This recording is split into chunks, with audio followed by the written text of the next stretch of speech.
नमस्कार दोस्तों, मैं रमेश ढाका आप सभी का स्वागत करता हूं माँ वागेश्वरी पाठशाला के अंतर्गत। कल अपन कक्षा 6 से संबंधित आरबीएसई बोर्ड की पुस्तक का अध्ययन कर रहे थे।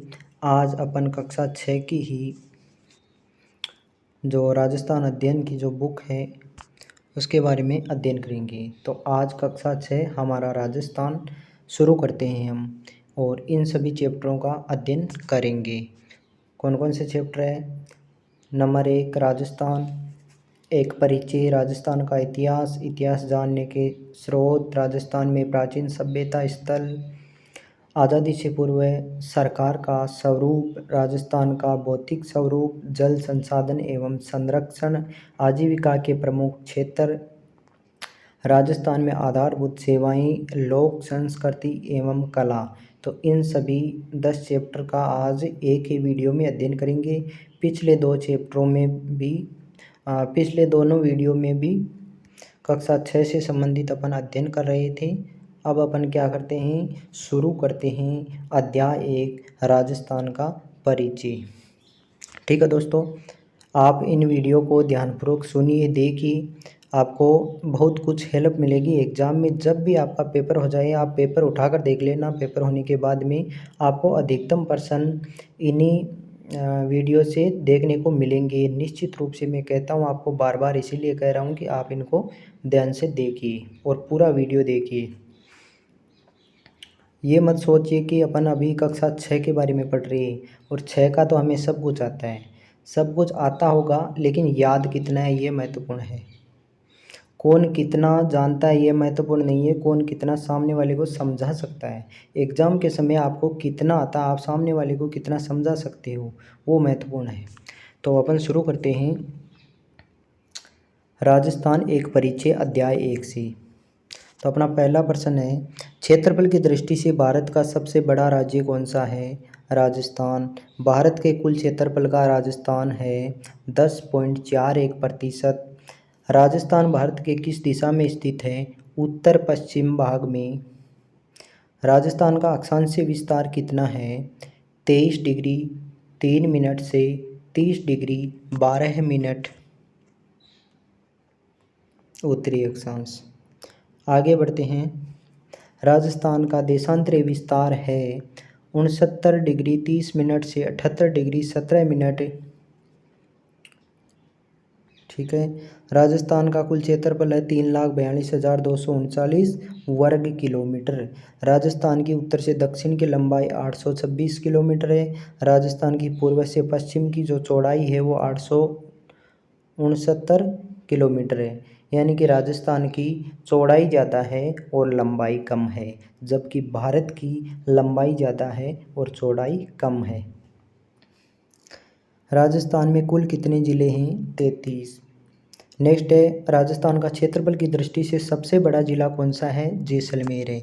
अब जैसलमेर के क्षेत्रफल की बात करें तो जैसलमेर का क्षेत्रफल कितना है? 38,401 वर्ग किलोमीटर। कितना है? 38,401 वर्ग किलोमीटर। आगे बढ़ते हैं। राजस्थान का क्षेत्रफल की दृष्टि से सबसे बड़ा जिला कौन सा है? जैसलमेर है। राजस्थान का क्षेत्रफल की दृष्टि से सबसे छोटा जिला कौन सा है? धौलपुर। राजस्थान में सबसे पहले सूर्योदय कहाँ होता है? धौलपुर में। जयपुर संभाग के जिले कौन कौन से हैं? जयपुर, दौसा, सीकर, अलवर और झुंझुनू। जोधपुर संभाग के जिले कौन कौन से हैं? जोधपुर, पाली, जालौर, सिरोही, बाड़मेर और जैसलमेर। बीकानेर संभाग के जिले कौन कौन से हैं? बीकानेर, चूरू, गंगानगर, हनुमानगढ़। अजमेर संभाग के जिले कौन कौन से हैं? अजमेर, भीलवाड़ा, टोंक और नागौर। कोटा संभाग के जिले कौन कौन से हैं? कोटा, बूंदी, बारा और झालावाड़। आगे बढ़ेंगे। उदयपुर संभाग के जिले उदयपुर, राजसमंद, चित्तौड़, बांसवाड़ा, डूंगरपुर और प्रतापगढ़। भरतपुर संभाग के जिले भरतपुर, धौलपुर, करौली और सवाई माधोपुर। राजस्थान की सीमा कितने राज्यों से लगती है? तो राजस्थान की सीमा कितने राज्यों से लगती है? 5 राज्य। कौन कौन से हैं? पंजाब, हरियाणा, मध्य प्रदेश, उत्तर प्रदेश और गुजरात। राज्य की कुल स्थलीय सीमा है 5920 किलोमीटर। राजस्थान के साथ सबसे लंबी सीमा किस राज्य की लगती है? मध्य प्रदेश की। और कितनी लगती है? 1600 किलोमीटर। राजस्थान की सबसे छोटी सीमा किसके साथ लगती है? तो कौन से राज्य के साथ लगती है सबसे कम सीमा? पंजाब के साथ में 89 किलोमीटर, 89 किलोमीटर। राजस्थान की सीमा किस देश के साथ लगती है? पाकिस्तान के साथ लगती है 1070 किलोमीटर। रेड क्लिफ रेखा इसे कहा जाता है। तो भारत और पाकिस्तान की सीमा किस नाम से जानी जाती है? रेड क्लिफ रेखा के नाम से। अब अपन चैप्टर नंबर 2 की बात करेंगे, राजस्थान का इतिहास। प्राचीन समय में राजस्थान विभक्त था जनपद एवं अंचल में। राजस्थान के किस भाग को मरु प्रदेश कहा जाता है? बीकानेर, नागौर, चूरू, गंगानगर, जैसलमेर और बाड़मेर। मरु प्रदेश की जानकारी हमें कहाँ से मिलती है? ऋग्वेद, रामायण और चरक संहिता, महाभारत से भी मिलती हैं। आर्यों का प्रारंभिक जनतंत्र कौन सा था? मरु प्रदेश। नेक्स्ट, जंगल प्रदेश में कौन सा क्षेत्र आता है? वर्तमान बीकानेर, नागौर और जोधपुर का कुछ भाग आता है। जंगल प्रदेश की राजधानी अहिछत्रपुर। अहिछत्रपुर को वर्तमान में किस नाम से जाना जाता है? नागौर के नाम से। यादव वंश के बलराम और श्री कृष्ण द्वारका जाते समय किस क्षेत्र से गुजरे थे? जंगल प्रदेश से गुजरे थे। कौन से जनपद का उल्लेख ऋग्वेद में मिलता है? मत्स्य जनपद का उल्लेख ऋग्वेद में मिलता है। महाभारत काल में मत्स्य जनपद की राजधानी थी विराटनगर। मत्स्य जनपद वर्तमान किस क्षेत्र में आता है? वर्तमान में किस क्षेत्र में आता है मत्स्य जनपद? अलवर में, जयपुर के मध्य का भाग।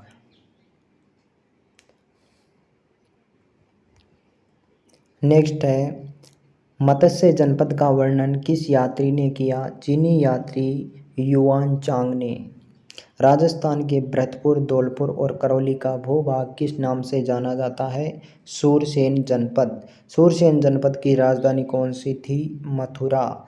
किस यूनानी लेखक ने सूरसेन का उल्लेख किया? यूनानी लेखक सिकंदर ने। कौन सी प्रशस्ति में सूरसेन नामक राजवंश की जानकारी प्राप्त होती है? बयाना प्रशस्ति में। सिकंदर के आक्रमण के समय पंजाब से कौन सी जातियां राजस्थान में आकर बसी थी? मालव, सेवी और अर्जुनायन। आगे चलेंगे, वर्तमान में राजस्थान के कौन से क्षेत्र पर सीवी जाति से आधिपत्य स्थापित किया था? उदयपुर के पूर्वी, पश्चिमी और उत्तर के क्षेत्र पर। ठीक है, इस क्षेत्र को किस नाम से जाना जाता था? सीवी जनपद के नाम से। कौन सा क्षेत्र? उदयपुर, पश्चिमी और उत्तर के क्षेत्र को। आगे चलेंगे, सीवी जनपद की राजधानी कौन सी थी? माध्यमिका। माध्यमिका के अवशेष कहाँ से प्राप्त हुए हैं? चित्तौड़ के पास नगरी गांव से प्राप्त हुए हैं। नेक्स्ट है, चित्तौड़ के क्षेत्र को अन्य किस नाम से जाना जाता है? मेदपाट तथा प्रागवाट। राजस्थान के भरतपुर, अलवर क्षेत्र में किस जाति में आधिपत्य स्थापित किया? कौन सी जाति ने आधिपत्य स्थापित किया? अर्जुनाइन ने। मालवों की शक्ति का केंद्र कौन सा स्थान था? मालवों की शक्ति का केंद्र था नगरी टोक। मालवों की विजय का यूप अभिलेख कहाँ स्थित है? मालवों की विजय का यूप अभिलेख स्थित है नादशाह भीलवाड़ा में। किसके आक्रमण से जनपद व्यवस्था समाप्त हो गई? 5वीं सदी में हूण आक्रमण के। नेक्स्ट है, जनपदों के पतन का वर्णन कहाँ से मिलता है? बृहद संहिता नामक ग्रंथ से मिलता है। आगे चलेंगे। जनपद की समाप्ति के बाद यह क्षेत्र अलग अलग नामों से जाने गए। मेवाड़, वागड़, मारवाड़, हाड़ौती और ढूंढाड़ और मेवात अलग अलग नाम से ये जाने गए। प्राचीन सिवी जनपद का क्षेत्र किस नाम से जाना जाता है? मेवाड़ के साथ जाना जाता है। मेवाड़ की कुल कितनी राजधानियां रही है भाई? 7 रही है। कौन कौन सी? नागदा, आहड़, कल्याणपुर, चित्तौड़, कुमलगढ़, चावंड, उदयपुर। राजस्थान के कितने क्षेत्र वागड़ के नाम से जाने जाते हैं? 2। डूंगरपुर बांसवाड़ा क्षेत्र को किस नाम से जाना जाता है? वागड़ प्रदेश।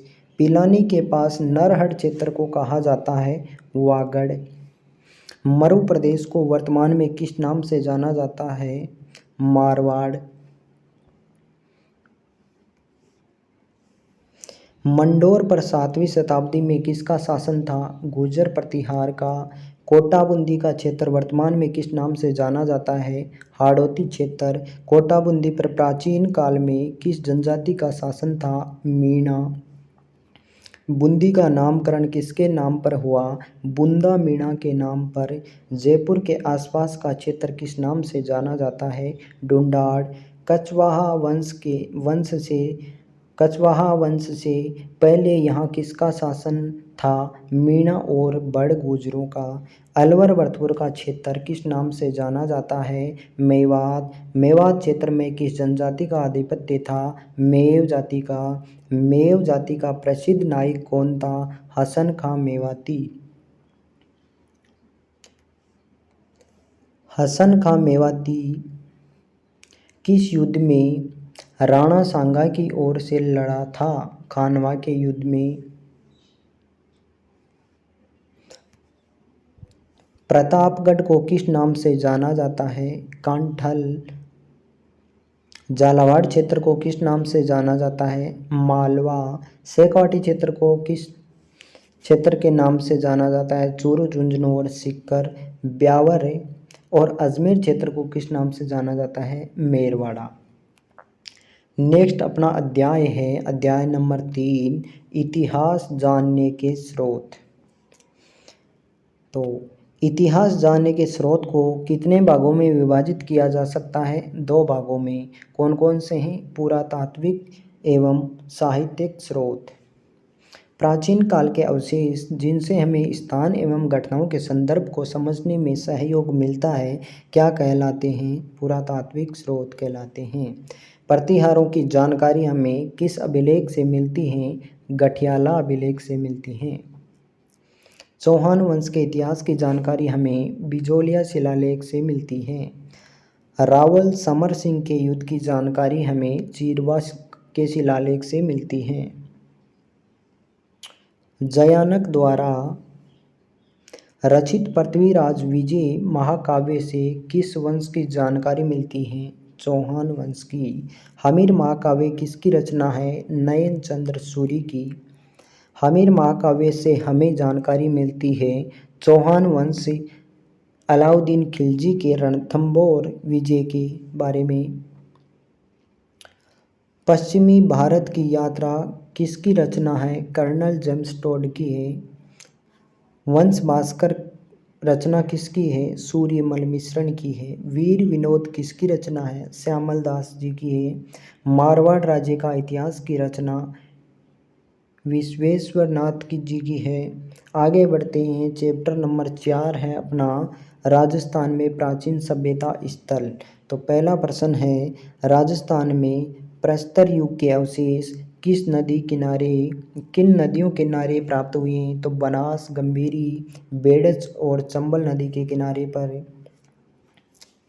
धातुओं में मानव ने सर्वप्रथम किस धातु का उपयोग किया था? किस धातु का किया दोस्तों? तांबे का किया है।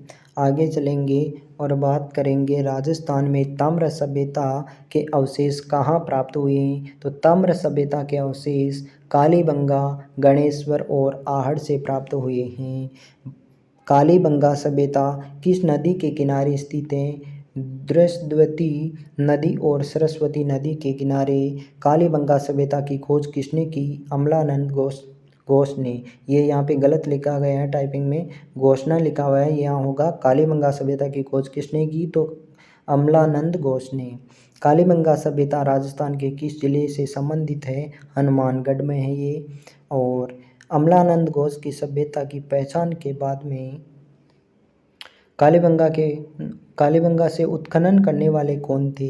अमलानंद जी घोष के बाद में बीबी लाल और बीके थापर। आगे चलेंगे। कालीबंगा सभ्यता वर्तमान में किस नदी के किनारे है? घग्गर नदी के किनारे हैं। कालीबंगा में नालियाँ किससे बनी हुई थी? कालीबंगा की जो नालियाँ हैं वो लकड़ी और ईंटों से बनी हुई थी। कालीबंगा में मकान बनाने के लिए प्रयोग किया जाता था किनका? ईंटों का।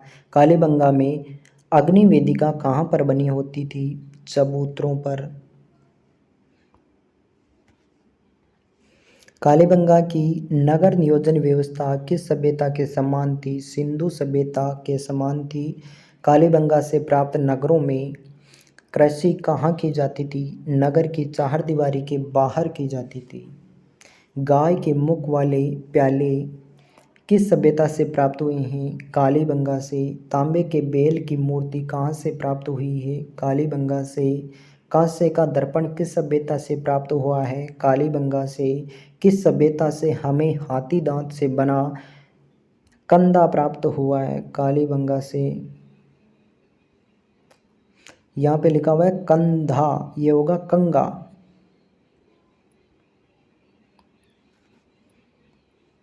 तो कालीबंगा सभ्यता से दांत से बना क्या मिला है? कंगा मिला है। यहाँ कंधा लिखा हुआ है, कंगा होगा सही, ठीक है। आगे चलेंगे। कालीबंगा सभ्यता का विनाश किस कारण हुआ माना जाता है? नदियों का पानी और सूखने और मरुस्थल के बढ़ने से हुआ है। आगे चलेंगे। मरुस्थल के धूलकोट का संबंध, आगे बढ़ेंगे और नेक्स्ट क्वेश्चन है अपना, उदयपुर के धूलकोट का संबंध है किस सभ्यता से है? तो ये है आहड़ सभ्यता से। किस स्थान को पहले ताम्रवर्ती, यहाँ ताम्बावती लिखा हुआ है, ताम्रवर्ती के नाम से जाना जाता था धूलकोट को। धूलकोट की दीवारें किस से बनी होती थी? दीवार पत्थर और मिट्टी से बनी होती थी। किस सभ्यता के मकानों से हमें 6 चूल्हे प्राप्त हुए हैं? तो 6 चूल्हे कहाँ से प्राप्त हुए? आहड़ सभ्यता से। एक परिवार में 6 चूल्हे मिलना किसका प्रतीक है? सामूहिक परिवार का प्रतीक है। कौन सी सभ्यता है जहाँ उच्च कोटि के चावल का उत्पादन किया जाता था? आहड़ सभ्यता। आहड़ सभ्यता से प्राप्त हुए चूल्हे किस प्रकार के हैं? भट्ठी के आकार के। कौन से स्थल के निवासी बर्तन बनाने की कला में दक्ष थे? आहड़ सभ्यता के निवासी। आहड़ सभ्यता से प्राप्त मिट्टी के बर्तन किस रंग में रंगे हुए हैं? लाल भूरी रंग में। राजस्थान के किस सभ्यता स्थल से 26 किस्म के मणि, 6 तांबे की मुद्राएं, 3 मोहरें प्राप्त हुई है? आहड़ सभ्यता से प्राप्त हुई है। धूलकोट के विध्वंस के बाद यहाँ के लोगों ने कौन से नए नगर बस आए? गिलुन और भगवानपुरा। उदयपुर की वल्लभ तहसील का बालातल किस सभ्यता से संबंधित है? उदयपुर की वल्लभ तहसील का बालाथल किस सभ्यता से संबंधित है दोस्तों? ताम्रपाषाण कालीन आहड़ सभ्यता से। किस सभ्यता स्थल से 11 कमरों के एक बड़े भवन एवं दुर्ग जैसे चिन्ह प्राप्त हुए हैं? बालाथल से। बालाथल कहाँ है? उदयपुर में। बालाथल से ताम्र सभ्यता के अलावा और किस सभ्यता के अवशेष मिले हैं? लौह कालीन सभ्यता के। लौह गलाने की भट्टियां कहाँ से प्राप्त हुई है? बालाथल। बेराट जयपुर के अलावा किस स्थान से बुने हुए वस्त्र के अवशेष प्राप्त हुए हैं? बालाथल से। गणेश्वर सभ्यता के अवशेष कहाँ से प्राप्त हुए हैं? सीकर जिले के नीमका थाना तहसील के जो गणेश्वर नामक स्थान है वहाँ से प्राप्त हुआ है। गणेश्वर सभ्यता को किस नाम से जाना जाता है? ताम्र संचित संस्कृति के नाम से। गणेश्वर से कौन सा तांबे का उपकरण पश्चिम तथा मध्य एशिया में निर्यात किया जाता था? दोहरी परतदार सिरों वाली तांबे की पिन। गणेश्वर सभ्यता से कितने प्रकार के मिट्टी के पात्र प्राप्त हुए हैं? 2 प्रकार के। लोहा कालीन पुरातात्विक स्थल राजस्थान में कौन से हैं? बेराट है, सांबर है, बागोर है, रेड है। आगे चलेंगे। बेराट राजस्थान के किस जिले में स्थित है? जयपुर में। बीजक की पहाड़ी और भीम डोंगरी का संबंध बेराट से है। ठीक है। महाभारत काल में बेराट को किस नाम से जाना जाता था? विराटनगर के नाम से जाना जाता था। बेराट को किस नाम से जाना जाता था? विराटनगर के नाम से। पांडवों ने 1 वर्ष का अज्ञातवास कहाँ बिताया था? विराटनगर में। राजस्थान में मौर्य काल का प्रमुख केंद्र रहा है बेराट। किस स्थान से अशोक की भाब्रू शिलालेख एवं बौद्ध मठ के अवशेष प्राप्त हुए हैं? बेराट से। राजस्थान के किस सभ्यता स्थल से एक कमरे से 36 चांदी की मुद्राएं प्राप्त हुई हैं? तो ये कहाँ से प्राप्त हुई हैं? बेराट से। नेक्स्ट क्वेश्चन अपन देखते हैं। चांदी की मुद्राओं में से कितनी भारतीय यूनानी शासकों की है? तो 28 मुद्राएं हैं। चांदी की मुद्राओं में से कितनी मुद्राएं पंचमार्क है? तो पंचमार्क कितनी है? 8 मुद्राएं। कहाँ की खुदाई से स्वास्तिक तथा त्रिरत्न चक्र के चिन्ह आयुक्त अलंकृत घड़े, दीपक, नाचता हुआ पक्षी, पत्थर की संदूक, लोहे की कील एवं हाथ से बना हुआ वस्त्र प्राप्त हुआ है? तो ये सब कहाँ से प्राप्त हुई हैं? बेराट से। अब नेक्स्ट अपना चैप्टर है 5 नंबर, आज़ादी से पूर्व सरकार का स्वरूप, यानी आज़ाद भारत से पहले की तस्वीर। अपना चैप्टर का नाम है राजस्थान का भौतिक स्वरूप। 5 और 6 दोनों चैप्टरों का एक साथ कंबाइंड में यहाँ अपन बात करेंगे। भू संरचना के आधार पर राजस्थान को विभाजित किया जा सकता है 4 भागों में। थार मरुस्थल, अरावली पर्वत और पूर्वी मैदान तथा दक्षिण पूर्वी पठार, इन 4 भागों में विभाजित किया जा सकता है। थार का मरुस्थल राजस्थान की कुल क्षेत्रफल के कितने भाग पर फैला हुआ है? 12 जिलों में है और 61% भाग पर फैला हुआ है। राजस्थान के 61% भाग जो थार का मरुस्थल है उसमें कितना प्रतिशत जनसंख्या रहती है? 40%। विश्व का सबसे धनी मरुस्थल कौन सा है? राजस्थान का थार। आगे चलते हैं। थार के मरुस्थल के किस भाग को महामरुस्थल कहा जाता है? बाड़मेर, जैसलमेर और बीकानेर के रेतीले मरुस्थल को किसी स्थानीय भाषा में दौरे कहा जाता है? कौन सी, यानी बालू का स्तूपों को स्थानीय भाषा में क्या कहते हैं? दौरे। थार के मरुस्थल को कितने भागों में बांटा जाता है या जा सकता है? 5 भागों में। मरुभूमि, गग्गर का मैदानी भाग, अर्ध मरुस्थलीय भाग, नागौरी उच्च भूमि, अंतः प्रवाही प्रदेश। राजस्थान में अरावली का विस्तार है दक्षिण पश्चिम से उत्तर पूर्व दिशा में। राजस्थान के कुल क्षेत्रफल का कितना प्रतिशत भाग अरावली का है? 9% भाग। अरावली का विस्तार कहाँ से कहाँ तक है? गुजरात के खेड़ा ब्रह्मा से दिल्ली के रायसीना पहाड़ी तक है ये। अरावली पर्वतमाला की कुल लंबाई 692 किलोमीटर है। अरावली पर्वतमाला को विभाजित किया जा सकता है, 2 भागों में विभाजित किया जा सकता है। अरावली की राजस्थान में लंबाई 550 किलोमीटर है, यानी 80% है। राजस्थान की अरावली क्षेत्र में राजस्थान की कुल जनसंख्या का कितना प्रतिशत भाग निवास करता है? 10%। पूर्वी मैदानी भाग राजस्थान के कुल क्षेत्रफल का कितना प्रतिशत है? 23%। 23% क्षेत्रफल पर राजस्थान की कितनी जनसंख्या निवास करती है? 40%। किस क्षेत्र को बीहड़ भूमि या डांग क्षेत्र कहा जाता है? कोटा से धौलपुर के आसपास के क्षेत्र को।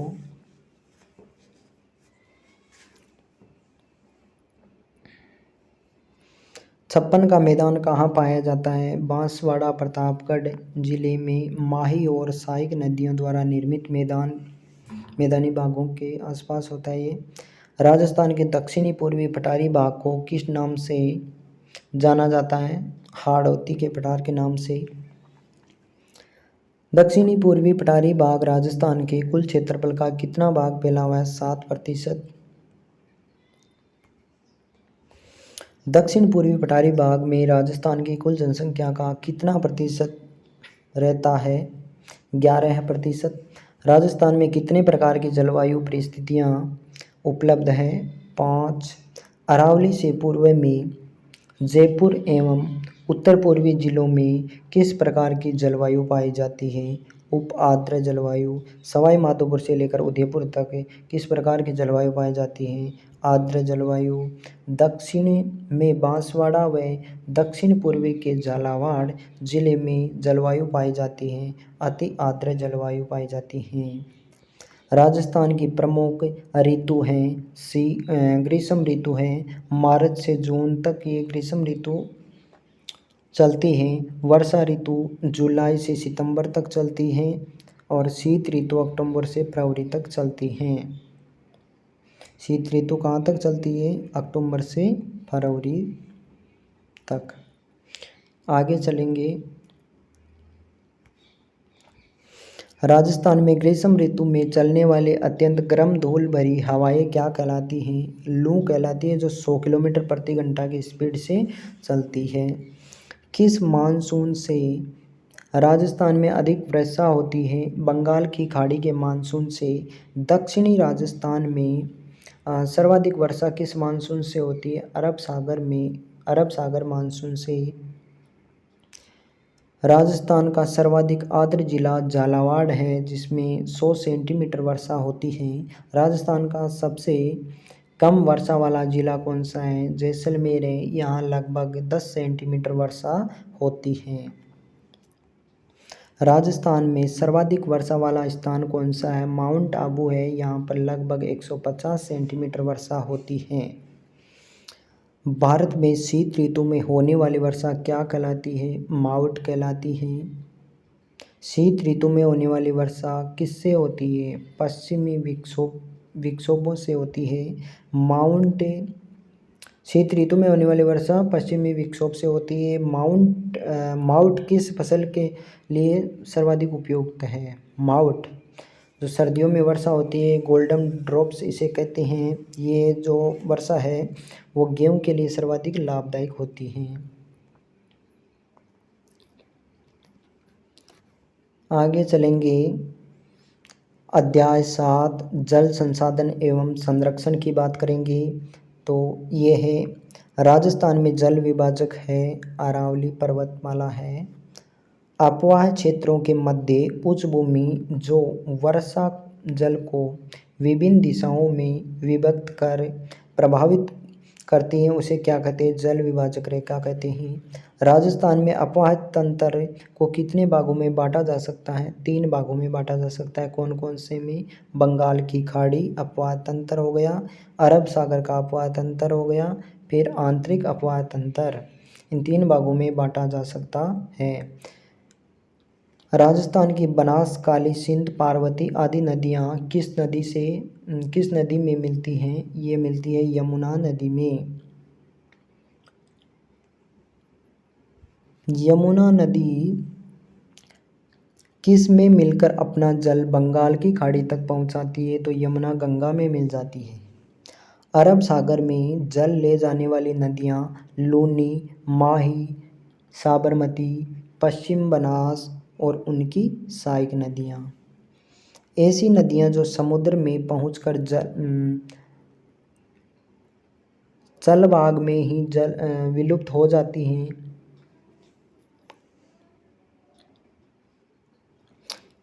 ये कौन कौन सी नदियाँ हैं? आंतरिक प्रवाह की नदियाँ हैं ये।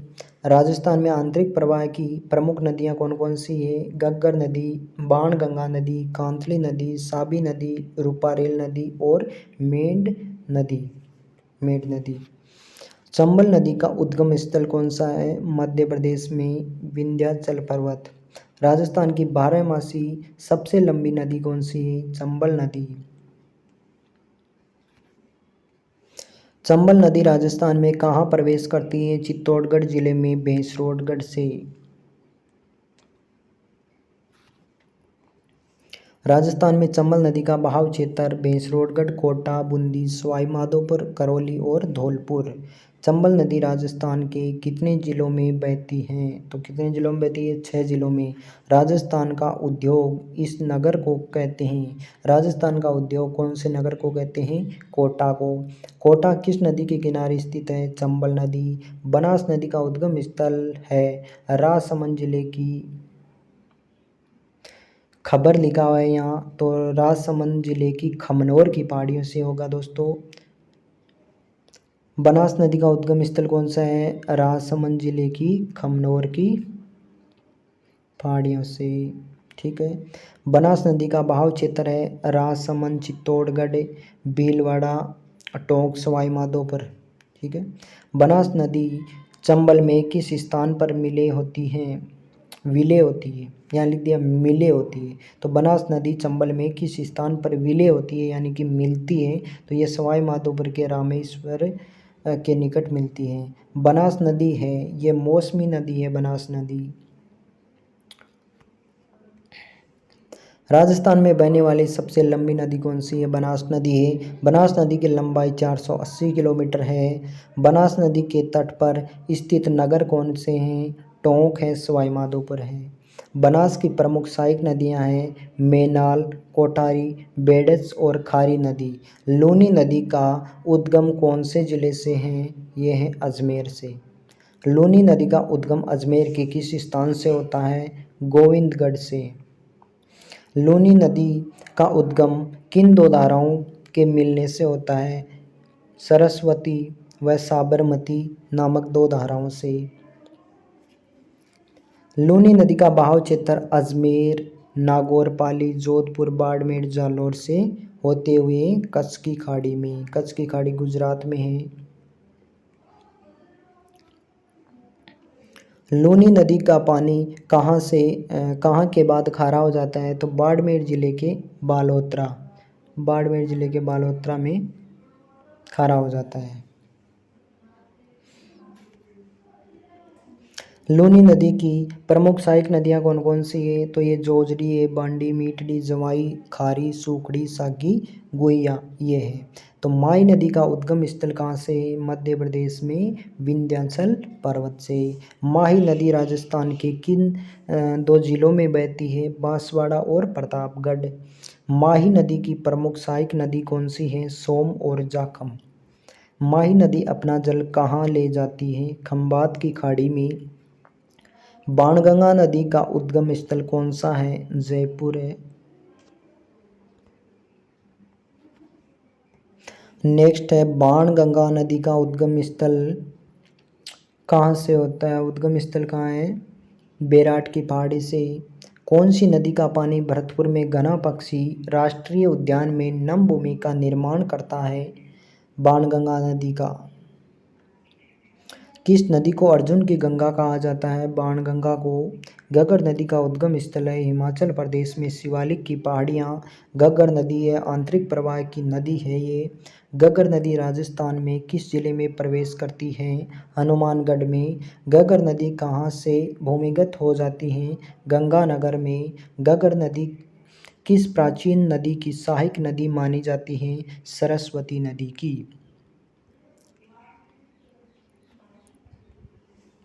पंडित जवाहरलाल नेहरू ने किसे आधुनिक भारत के मंदिर कहा है? बहुउद्देशीय नदी घाटी परियोजना को। चंबल परियोजना किन दो राज्यों की संयुक्त परियोजना है? ये राजस्थान और मध्य प्रदेश की संयुक्त परियोजना है। चंबल नदी पर कुल कितने बांध बने हुए हैं?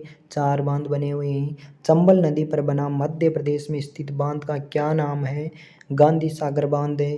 चंबल नदी पर बना चित्तौड़गढ़ में कौन सा बांध है? तो राणा प्रताप सागर कहाँ है? चित्तौड़गढ़ में है। चंबल नदी पर बना कोटा जिले में कौन सा बांध है? जवार सागर बांध और कोटा बैराज बांध। चंबल नदी परियोजना का मुख्य उद्देश्य क्या है? जल विद्युत एवं सिंचाई सुविधा उपलब्ध करवाना। नेक्स्ट, माई बजाज सागर परियोजना किन राज्यों की संयुक्त परियोजना है? ये राजस्थान और गुजरात की संयुक्त परियोजना है। माई बजाज सागर बांध कहाँ स्थित है? ये बांसवाड़ा में है। माई बजाज सागर का प्रमुख उद्देश्य क्या है? पेयजल, जल विद्युत और सिंचाई के लिए। पेयजल, विद्युत और सिंचाई के लिए है ये। बिशलपुर परियोजना का संबंध किस जिले से है? बिशलपुर परियोजना टोंक जिले से है। बिशलपुर बांध कहाँ पर स्थित है? टोंक जिले के टोडा राय सिंह नगर के पास बिशलपुर गांव में है ये।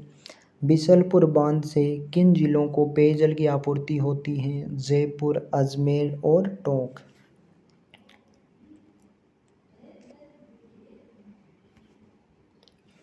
सरदार सरोवर परियोजना किन राज्यों की संयुक्त परियोजना है? ये है गुजरात, मध्य प्रदेश, महाराष्ट्र और राजस्थान की है। सरदार सरोवर बांध कहाँ स्थित है? गुजरात में नर्मदा नदी पर है ये। आगे चलेंगे,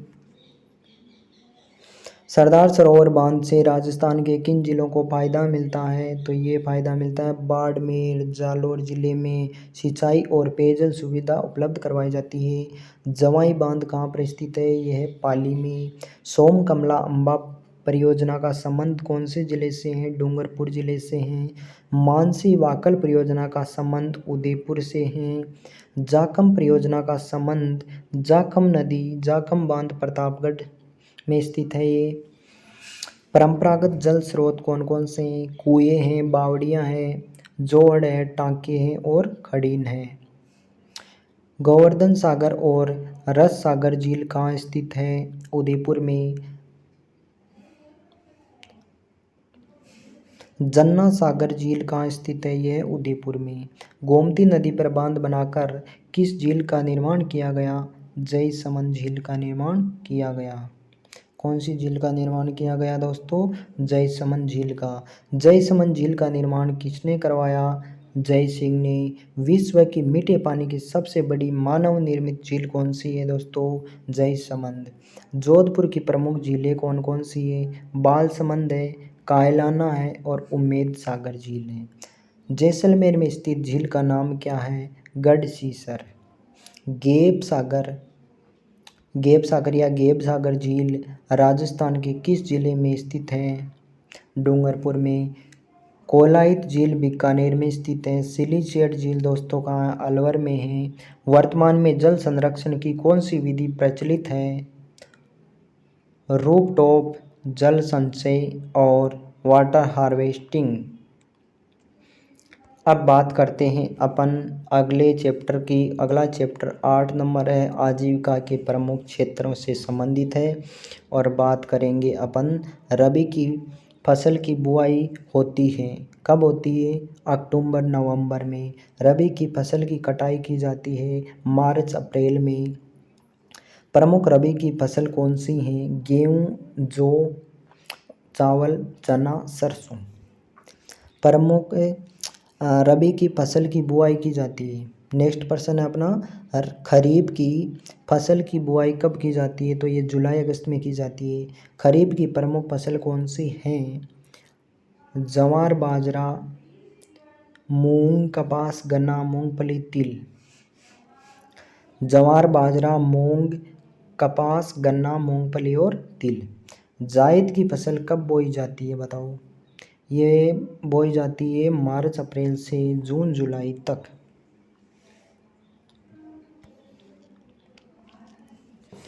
मार्च अप्रैल में बोई जाती है, जून जुलाई में काट ली जाती है। नेक्स्ट अपन बात करें प्रमुख जायद की फसलें कौन कौन सी हैं। तरबूज, खरबूज, ककड़ी। राजस्थान में उत्पादित होने वाला देश का सर्वाधिक अनाज कौन सा है। बाजरा, सरसों और ग्वार। राजस्थान जौ व चना उत्पादन में देश में कौन सा स्थान रखता है। उत्तर प्रदेश के बाद में दूसरे स्थान पर है, यानी प्रथम कौन सा है उत्तर प्रदेश है, दूसरा कौन सा राजस्थान है। राजस्थान के किस भाग में बाजरा सर्वाधिक पाया जाता है। पश्चिमी भाग में, यानी पश्चिम राजस्थान में। दक्षिणी राजस्थान में खाद्यान्न फसलों में मुख्यतः खेती की जाती है। किसकी खेती की जाती है। मक्का की। राज्य में किस जिले में सर्वाधिक गेहूं का उत्पादन होता है। गंगानगर में। पश्चिमी राजस्थान से इंदिरा गांधी नहर से कितना हेक्टेयर भूमि सिंचित होती है। 17.5 लाख हेक्टेयर। राजस्थान में कुल बोई जाने वाली फसल में से कितना प्रतिशत फसल की सिंचाई की सुविधा उपलब्ध है। 35%। राजस्थान में सर्वाधिक सिंचाई किससे होती है। कुएं और ट्यूबवेल से होती है। 66%। राजस्थान में नहरों से कितने प्रतिशत सिंचाई होती है भाई। 33% होती है। राजस्थान में सबसे कम सिंचाई किन साधनों से होती है। तालाब से। पशुपालन की दृष्टि से राजस्थान का देश में दूसरा स्थान है। भारत के कुल पशुधन का राजस्थान में पाया जाता है 11.27%। 20वीं पशु गणना 2019 के अनुसार राजस्थान में किन पशुओं में सर्वाधिक कमी हुई है। ऊंट व गधों की संख्या में। 20वीं पशु गणना 2019 के अनुसार राजस्थान में किन पशुओं में वृद्धि हुई है। गाय और भैंस में। राजस्थान में कितने प्रकार के खनिज पाए जाते हैं। 67 प्रकार के। राजस्थान में पाया जाने वाला सर्वाधिक खनिज कौन सा है। रॉक फॉस्फेट है। कौन से खनिजों में राजस्थान एकाधिकार रखता है। एकाधिकार का मतलब है राजस्थान के अलावा ये दूसरे स्थान पर नहीं होते हैं। तो ये कौन कौन से। सीसा है, जस्ता है, जिप्सम है, चांदी है, संगमरमर है। एकाधिकार यानी प्रथम स्थान यहाँ पर राजस्थान का है। आगे चलेंगे और बात करेंगे अध्याय नंबर 9 और राजस्थान में आधारभूत सेवाएं। तो अपना प्रथम प्रश्न है राजस्थान की कुल साक्षरता कितनी है। 66.11%। राजस्थान में पुरुष साक्षरता है 79.19%। राजस्थान में महिला साक्षरता है 52.12%। आगे चलेंगे सामुदायिक स्वास्थ्य केंद्र की बात करते हैं।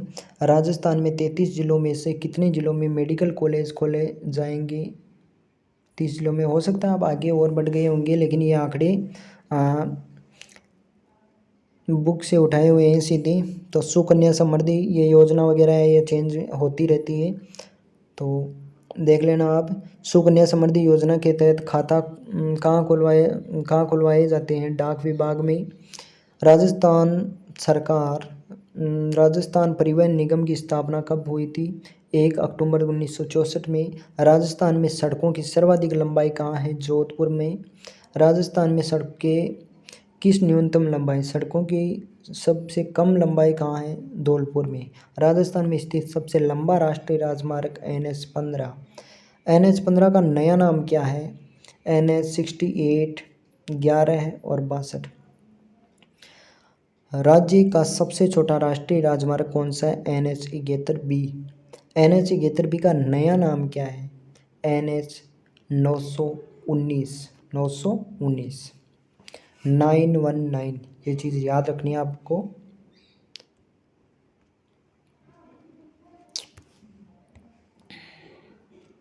राजस्थान में रेलवे के कितने जोन हैं।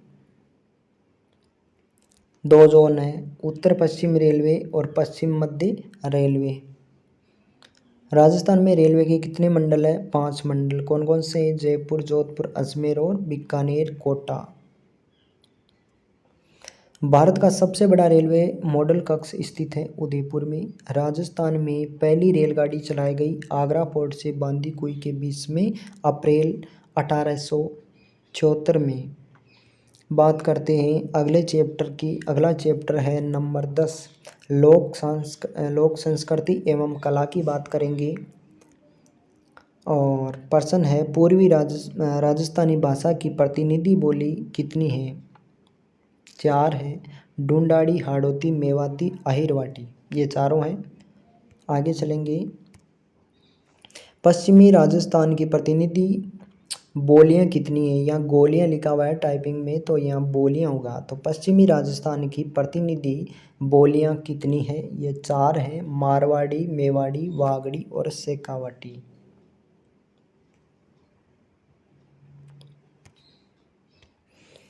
राजस्थान में गणगौर का त्यौहार मनाया जाता है चैत्र शुक्ल तृतीया को। गण और गौर शब्द किसका सूचक है? शिव और पार्वती का सूचक है। शिव और पार्वती का। सावन के महीने में मनाया जाने वाला प्रमुख त्यौहार कौन सा है? तीज का त्यौहार है। कौन सा त्यौहार है दोस्तों? तीज का त्यौहार है। भादो माह की कृष्ण पक्ष की तीज को किस नाम से जाना जाता है? कजली तीज और सातुड़ी तीज के नाम से। होली के 8वें दिन कौन सा त्यौहार मनाया जाता है? शीतला अष्टमी। जयपुर में शीतला माता का मंदिर कहाँ स्थित है? सील की डोंगरी, चाकसू, जयपुर में है ये।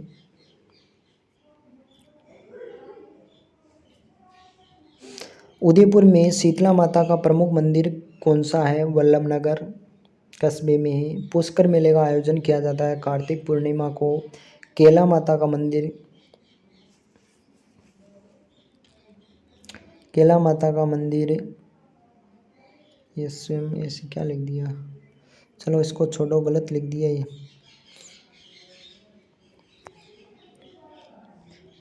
केला माता का मंदिर करौली में स्थित है। इसको स्वयं को काट देना, ये गलत टाइप हुआ है। केला माता सवाई माधोपुर। अच्छा, केला माता का मंदिर स्थित है